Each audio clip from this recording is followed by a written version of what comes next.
যারা আছেন তারা সবাই এখানে উপস্থিত হয়েছেন হেরিটেজ সোসাইটির পক্ষ থেকে।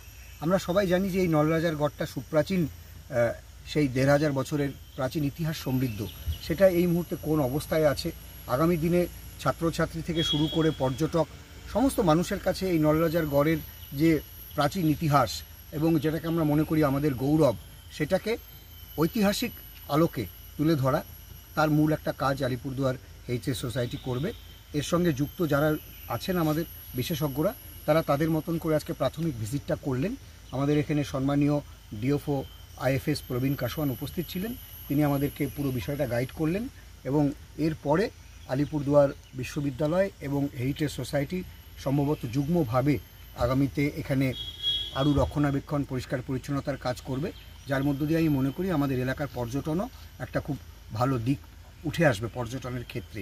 সব মিলে আমাদের এই আলিপুরদুয়ার নতুন জেলা, এই জেলায় অনেক পুরাতাত্ত্বিক নিদর্শন এখনও মানুষের অগোচরে থেকে গেছে, সেগুলোকে সামনে বিজ্ঞানসম্মত পদ্ধতির মাধ্যমে নিয়ে আসাটাই আমাদের অন্যতম উদ্দেশ্য। মানে এখন আপনারা এই যে পর্যটক আজকে এসেছেন পরিদর্শন করে, এই রিপোর্ট আপনারা কোথায় দেবেন বা কী? এই ব্যাপারে আপনাদেরকে বিস্তারিত আমাদের হেরিটেজ সোসাইটির সাধারণ সম্পাদক শুভময় দত্ত সহ যারা আছেন তারা বলবেন।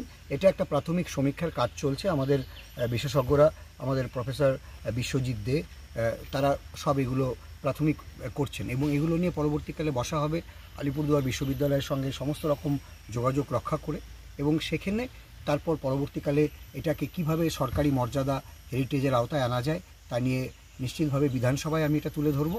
সব কিছুই তৈরি হবে একটা খুব সুন্দর সমীক্ষার মধ্য দিয়ে, যা রেজাল্ট আসবে সেটার মধ্য দিয়ে। দেখুন, এগুলো অত্যন্ত টেকনিক্যাল বিষয়। আমাদের মাননীয় উপাচার্য মহাশয় রয়েছেন, হ্যাঁ আমাদের ডিএফও স্যারও আছেন। ডেটিং করাটা এই এক্সপোজড মেটেরিয়াল থেকে এভাবে এখনই সম্ভব নয়, কিন্তু এর যে স্থাপনাগত সাক্ষ্য বা আর্কিটেকচারাল যে ডিজাইন প্যাটার্ন, এগুলো নির্দিষ্ট যুগকে ডিনোট করে। তার ভিত্তিতে পরেশচন্দ্র দাশগুপ্তই বেশ কিছু সিদ্ধান্ত দিয়ে গেছেন। ফলে এগুলোতে আমাদের নতুন করে বলার কিছু নেই।